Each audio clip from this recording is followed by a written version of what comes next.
Video yang direkam oleh warga ini menunjukkan saat Gubernur Lampung Arinal Junaidi tak mengetahui nama wilayah yang sedang ia kunjungi bersama Presiden Joko Widodo dan jajaran menteri pada Jumat 5 Mei lalu. Tampak Arinal yang menanyakan nama wilayah pada warga di kawasan Kecamatan Seputi Raman, Lampung Tengah, Provinsi Lampung.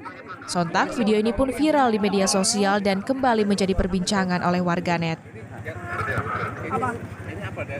Seputi Raman. Seperti banyak. Terus rumbia. Di sana dibentam. Lebih parah lagi.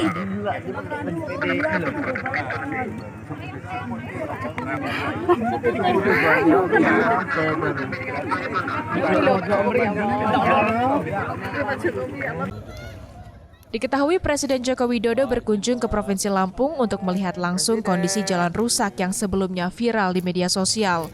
Dalam kunjungannya, Presiden Jokowi merubah rute perjalanan demi dapat melihat kondisi jalan rusak di Lampung. Roma Afria Idam, Kompas TV, Lampung. Baru pertama ya Pak ya.